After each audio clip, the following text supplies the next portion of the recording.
Live from Augusta, you're watching News 12 at 6 o'clock. More showers possible tonight as we give you a live look at our First Alert radar network. And we're starting things off here in the Weather Center with Chief Meteorologist Riley Hale. After a wet morning, things did start drying out a little bit, but what about overnight tonight? Well, I think we are going to see more pop up as we just saw on our radar network, Richard. So if you do have evening plans, I would imagine through at least midnight, 1, 2 a.m., we're going to have that opportunity for some hit or miss showers and thunderstorms around. Here's a closer look at our radar network. So all this is driven by another area of low pressure trailing a cold front with it. So this is just going to provide us that opportunity over the next several hours. You can see our latest scan over the last hour here showing a pop-up storm just inside of the western branches of Clarks Hill Lake in Wilkes and Lincoln County. And we actually did one tiny little shower there popping up right near I-20 and 520 there on the west side of Augusta. So rain chances will be with us. You can see they really peak as we get past sunset, closer to the midnight hour. And then heading into tomorrow, not expecting necessarily a washout for your Wednesday, but there's going to be another opportunity. Here's a look at for this evening. So this is a jump ahead to around 10 o'clock tonight. You can see a little bit better coverage of rainfall. That clears out by tomorrow morning. We'll see another opportunity for a stray storm Wednesday as this front passes through. Behind this, though, we're going to see a beautiful outlook heading into our Thursday. Now, watch out for a storm tonight. Temps will stay pretty mild in the 60s. We'll have a look at the rest of the week for you in just about 10 minutes. Riley, thank you. What killed Jamila Smith? It's been 4 days now since Aiken County investigators found the remains of the missing mother. Today, the coroner releasing new details about the cause of death. The autopsy report says it was gunshot wounds to the head. Since her disappearance back in December, 3 people have been arrested in connection with her death. Brian Hampton, charged with accessory after the fact to murder. Clyde Hindley, the second, also charged with accessory after the fact to murder. And Jamila's ex, Daniel Harmon, charged with kidnapping and murder in this case. It's something we've been following since the beginning. We'll continue to keep you updated as this investigation continues. Augusta commissioners want to know how a department surrounded by controversy spends your tax dollars. Today, they began the next steps in the process to get some answers, with some commissioners approving an outside company to come in and take a look. Craig Allison was at that meeting. He joins us live in the newsroom with this update. Commissioners are moving forward on putting up a little more than $70,000 to investigate the Parks and Rec Department. This follows the departure of previous director Maurice McDowell about 3 months ago. The audit will comb through 12 different areas of the Parks and Rec Department. This includes Lake Olmsted, candlelight vigil money, an IT search if any documents were deleted, community center dollars, and more. The finance director admitted her department does not have enough hands to comb through this request internally. I caught up with Commissioner Sean Frantum, who pushed for this investigation weeks ago. Obviously, it's going to take 90 days once it's awarded to bring all those things back. But hopefully they can bring those findings back, and then we can implement the things that they tell us we need to implement, and then hire a director. And this isn't a done deal yet. It still would have to pass the full commission, and we'll have more on this audit and some areas the commission wants to search through tonight on News 12 at 11. It'll be interesting to see where that goes. Craig, thanks for the update there, live from our newsroom. And as Craig mentioned, this audit is only looking to answer some very specific questions, things like hotel stays by all employees in the department, so it does not seem to be a complete look at that department. Just 3 months ago, the former Parks and Rec director, Maurice McDowell, resigned after an HR investigation. He maintains he was forced out. But problems in the department go back for years. Right now, there's a former Augusta commissioner in federal prison after a former employee accused Sammy Sias of sexual misconduct, pocketing tax dollars, and mistreating children at the community center he managed, a community center under the umbrella of Augusta Parks and Rec. Sias was found guilty of destroying records and lying to FBI agents during that investigation. And then back in 2018, 12-year-old Melquan Robinson died when he was electrocuted by a fence in an Augusta park. Our I-team uncovered documents that show the city knew the fence was a problem even as far back as the late 80s when a child was first shocked there. But the city never fully fixed that problem.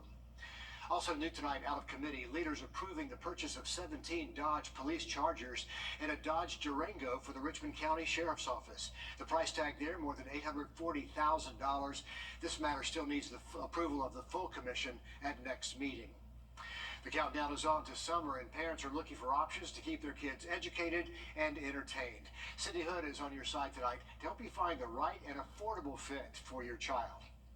The options are here, and there are a lot of them, but experts say say a little research and time goes a long way. It also helps to have resources like CSRA Kids. Camps are starting to fill up, especially as we start moving toward the end of May. School's going to be letting out soon, so a lot of parents are kind of making some last-minute decisions about camp. CSRA Kids says now is the time to sign your child up. On their website, they have it all broken down for you by category. They say they want to make this easier for you. They also have a list of some feature camps like the YMCA and the Boys and Girls Club. I would definitely recommend some of the larger camp providers because they have larger numbers. Their summer camps tend to be a little bit cheaper.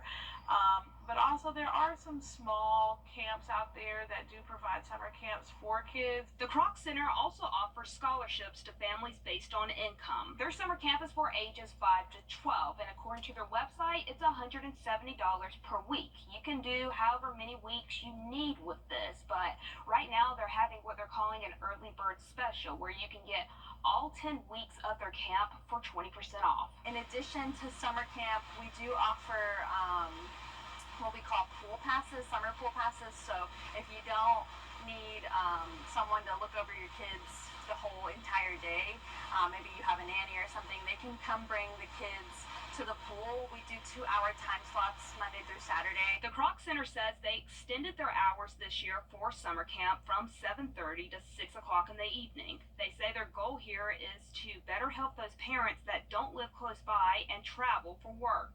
It is kind of like the same mentality of like, okay, I'm not going to school, but I am getting to see kids my age. So you're not like having your kid, secluded.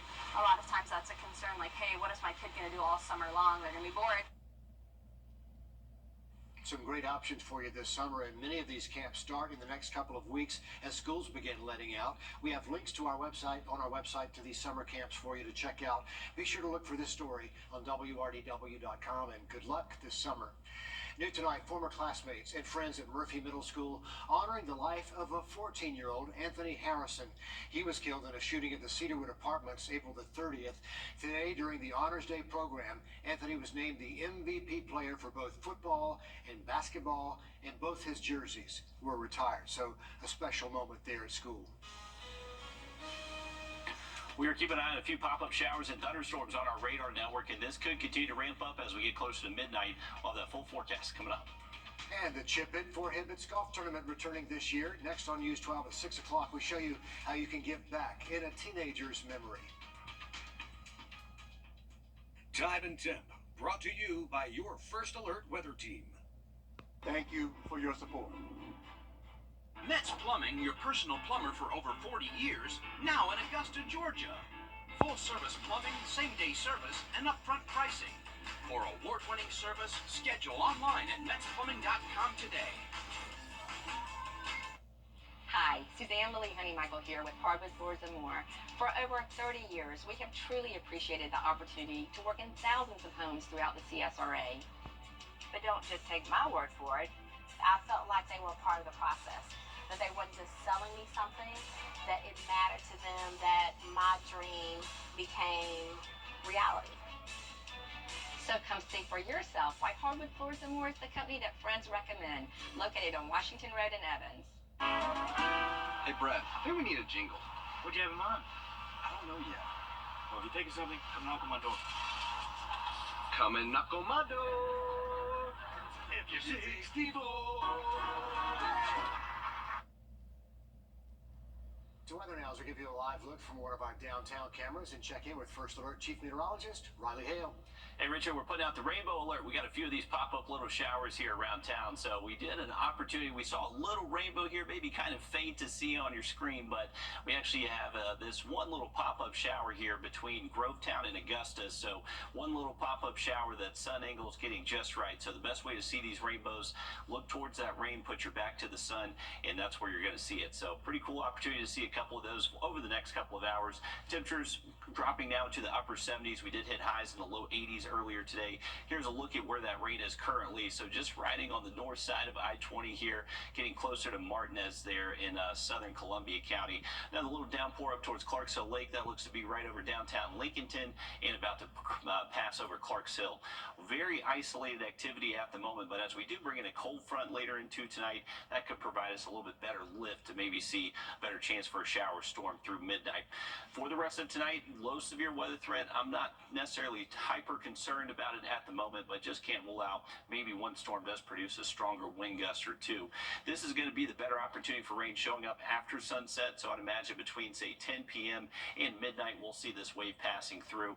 That should be out of here a little bit after midnight, I would say by 2, 3 a.m. And then most of tomorrow is trending in the drier direction. We're going to hang on to a good bit of clouds through the first half of the day, and they may be able to give way to a few isolated showers out there tomorrow afternoon.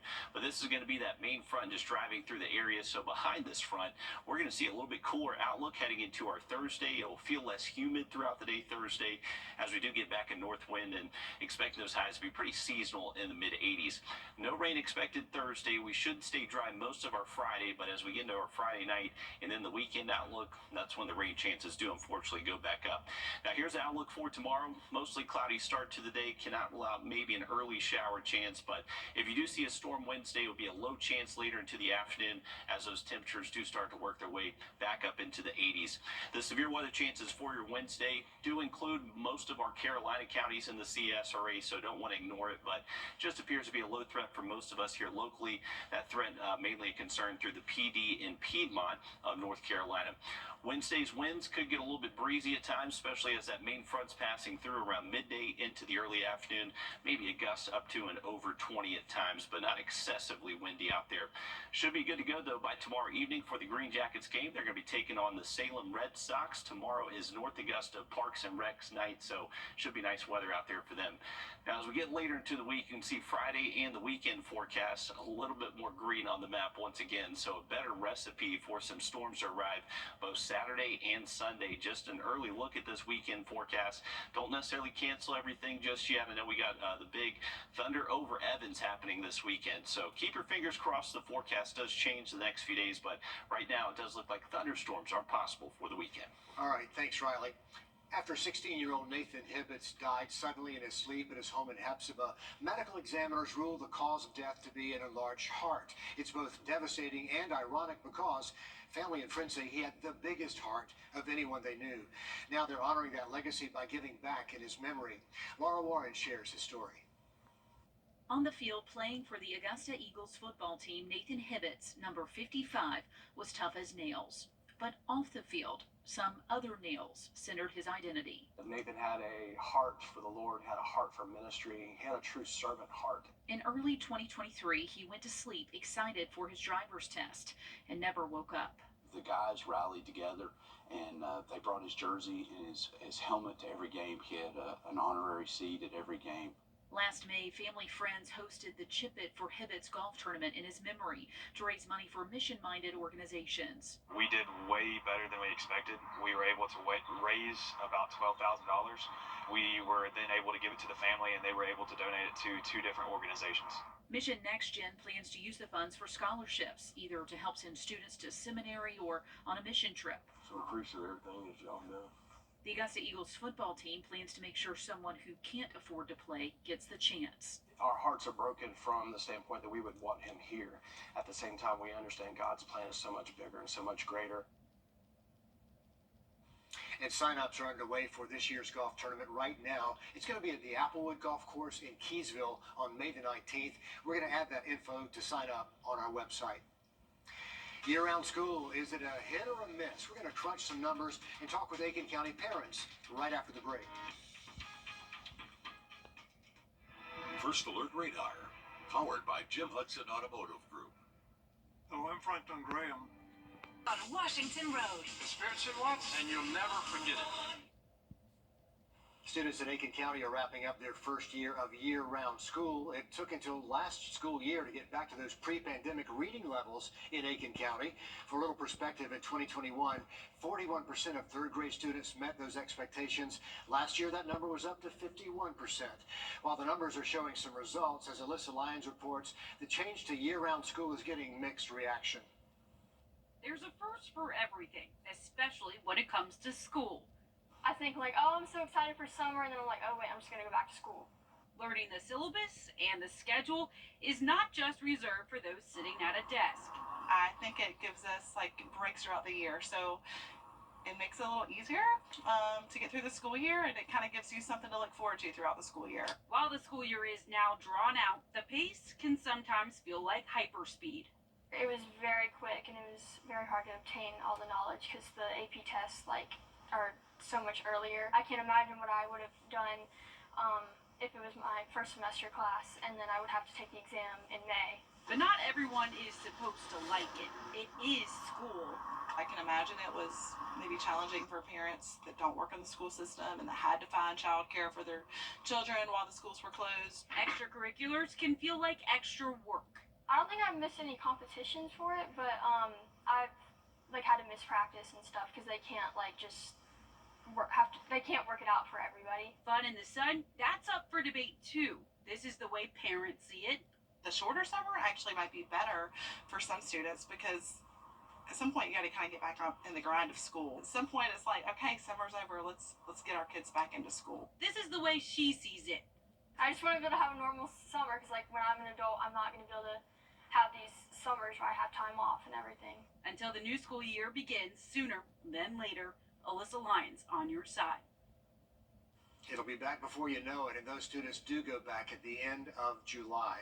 Now check this out. An Augusta native and Payne College alum, Charleston Lee, about to hit the stage and receive her master's from McHarry Medical College in Nashville.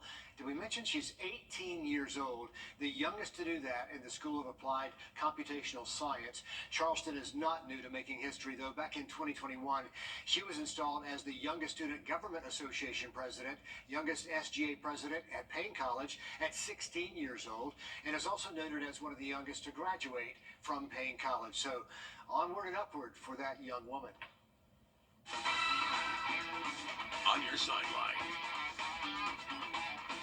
For sports reporters, the spring is a crazy time of the year because of how many different sports are going on all at the same time. It gets even more chaotic when some of our local teams have a chance to win state championships. Over at Rose Hill Golf Club in Bluffton, boys golf teams from across the Palmetto State competed in the Class 4A state championships. The defending state champion North Augusta Yellow Jackets finished as the state runner-ups this year. The Jackets' fantastic run from this season got even better when they found out senior Jackson Beggs won the individual state championship by going even par on the day. North Augusta's Andrew Baxley and Aiken's Richard Anaclario also made the all-state team. Congratulations all the way around. Speaking of state, due to the rain's impact on field conditions, Game 2 of Augusta Christian State Championship Baseball Series against Cardinal Newman has been postponed to tomorrow at 6 o'clock. The Lions have a 1-0 lead in this three-game series after winning Game 1 on their home diamond last night 3-1. Senior pitcher Wilson Donnelly threw a complete game and threw his way out of multiple tough spots to bring his Lions within one win of getting their second straight state championship. Now here's a look at the full updated playoff schedule and for baseball and softball for tomorrow. Augusta Christian's game is at 6, as we mentioned. Strom Thurmond's baseball team is traveling to Gray Collegiate. They are going to be playing at 7 o'clock tomorrow night, so good luck to the Rebs in that matchup. That'll be a tough one. North Augusta's softball team has a chance to advance to the state semifinals if they can take down York for the second time in a row. That game is tomorrow at 6, and then we have two of our local teams going at it in an elimination game, Strom Thurmond and Saluda's softball teams. Good luck all the way around. Should be a really fun night of baseball and softball coverage. And hopefully those games do stay dry tomorrow night. It does look like a little bit drier outlook at least through Thursday, but you can see by the weekend, storm chances going right back up for us. We'll have another quick look at the forecast just after the break.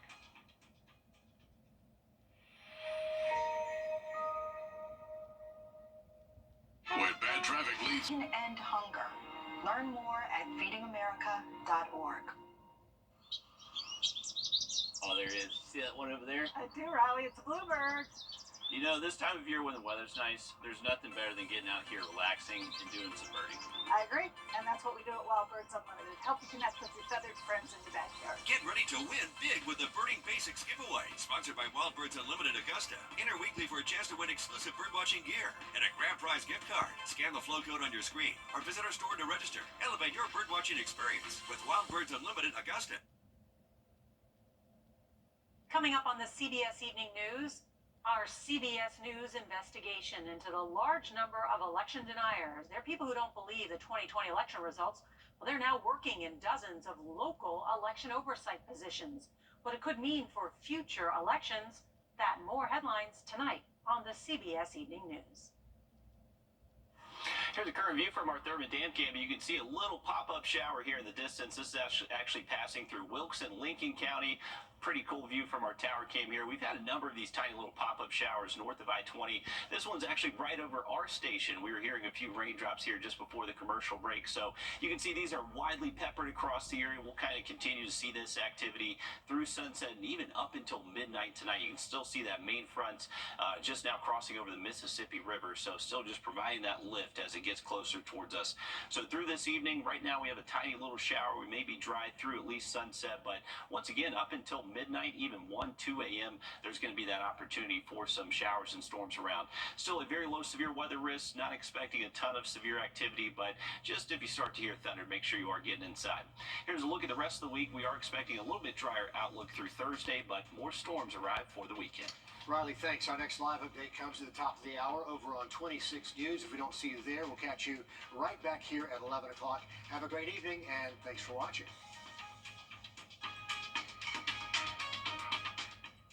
To the CBS Evening News, we focus on solutions, finding solutions to help people understand what are the right choices to make for you and your family.